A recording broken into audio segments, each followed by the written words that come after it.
Համարտունանի կենսագրության դուք արդեն ծանոթ եք։ Ես հասկացա, որ բավականին շատ ինֆորմացիա ունեք համարտունանի հետ կապված, բայց այնուամենայնիվ ես ոնց էլ չլինի ձեզ կներկայացնեմ նոր ինչ-որ ինֆորմացիաներ, կխնդրեմ ձեզ լինել լուր, ուշադիր լսել, վերահսկել, եթե կառաջանան հարցեր, ձեր բարձրացնում ուղղում եք։ Հիմնադրումը կատարվել է 1946-ից, բայց պաշտոնապես բացվել է 1956 թվականին, 10 տարի անց։ Այդ ընթացքում կատարվել են շինարարական աշխատանքներ, բայց չնայած շինարարությանը համարտունանի գիտությունը տեղում չի թողել։ Զուգահեռաբար տեղադրում էր դիտակները խոտերի մեջ եւ կատարում բացօթյա դիտումներ։ Հետագայում դիտակների համար կառուցվեցին շենքեր։ Դուք հիմա տեսնում եք մի քանի գմբեթաձև շենքերի օրինակներ, սակայն տարածքում ունենք այլ տարբերակով կառուցված շենքեր, կիսակլոր տանիքով։ Հենց մտնենք տարածք, ես ձեզ ցույց կտամ, հա, այդ շենքերը։ Գմբեթի աշխատանքի տարբերակը մի ձևով է, այս մյուս շենքերին է այլ կերպ է, հա, աշխատանքը։ Գմբեթների վրա դուք տեսնում եք առանձնացող հատված, հա, տեսնում եք գլխարկի վրա մի փոքր հատված առանձնանում է։ Այդ հատվածն է բացվում ձևավորվելով երկար պատուհան։ Եվ բացված հատվածից դիտակը ուղղում են դեպի երկինք, գմբեթի պտույտի հետ պտտում են, դիտակը կատարում դիտումը։ Այսինքն գմբեթները պտտվում են։ Սրանը նույնպես, հա, այս պատշգամբը, որ դուք տեսնում եք, այդ հատվածից կատարվում է պտույտը։ Պատշգամբն էլ իր հետ պտտվում է։ Տարածքի նախ նշեմ, տարածքը շատ մեծ է, գրեթե 53 հեկտար։ Ամբողջ տարածքում տեղադրված են թվով 12 դիտակներ։ Երկու մեծերը, ZA 206-ը անունն է այս դիտակի, եւ երկրորդ մեծության դիտակը Շմիդտի համակարգի 1 մետրանոց դիտակն է։ Ես դրա հետ կապված մի պատմություն կա, քիչ ուշ կպատմեմ։ Այդ երկու դիտակները գիտական նպատակով են գործածվում։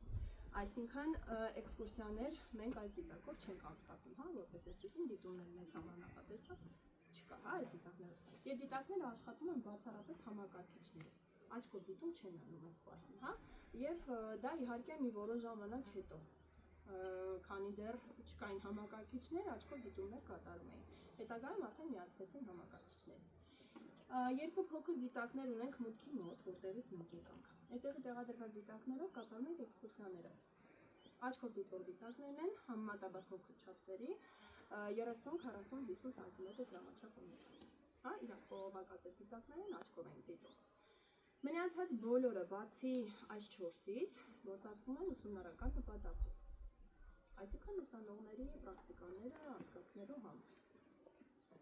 Դեմ դիմացը Համարտունանի տունն է, ծառերի մեջ կարմիր շենքը, որ դուք տեսնում եք թեփտանիքով, Համարտունանի տունն է։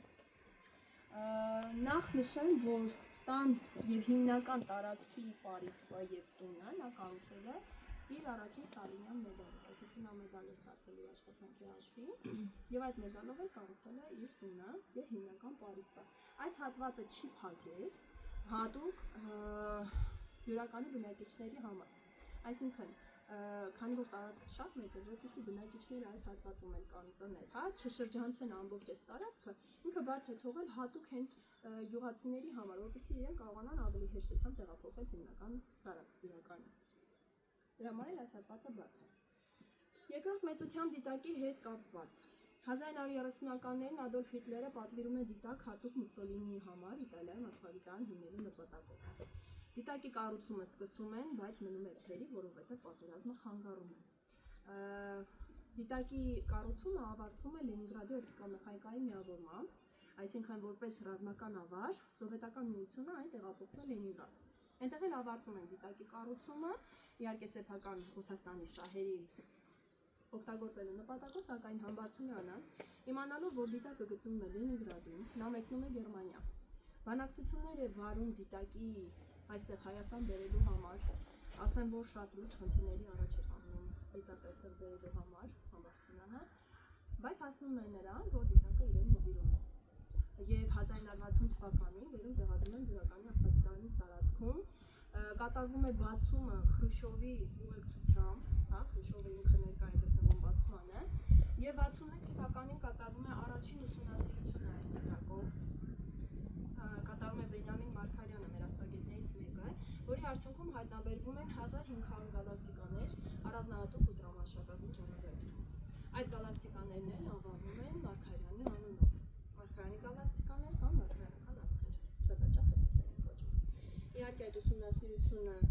փոքր բան չէ, շատ մեծ բաներ իրականում մեր Հայաստանի, մեր Բյուրականի աստղադիտարանի համար եւ ասեմ, որ ուսումնասիրման արդյունքում եւ ելի շատ ու շատ աշխատանքներ հետագայում կատարելու արդյունքում մենք համաշխարհային ճանաչում ապահովում եւ 2014 թվականին Բյուրականի ներողություն 15 թվականին միջազգային աստղագիտական կենտրոնը ճանաչում է Բյուրականի աստղադիտարանը տարածաշրջանային կենտրոն փոքր ասիական ընդհանուր մեր տարածքի կենտրոն ենք, հա, համարվում է Երևան։ Ու ասեմ, որ համբարձումանի աշխատանքն էլ այդ ամենի մեջ քիչ չի լինում, հա, շատ մեծ ներդրում ամենում համբարձումանը, հենց արդեն հասկացանք այդ ամեն ինչը ձեռք բերելով։ Եվ քիչ առաջ ես այս դիտակի հետ կապված մի հետաքրքիր պատմություններ եմ պատմում, որ համբարձումանը իհարկե դուք փոքր ձեզ այդ ամեն ինչ այդքան չի հետաքրքիր, բայց իրականում համբարձումանը մեծ ջանքերել է ներդրել այս դիտակը ձեռք բերելու համար, ինչը որ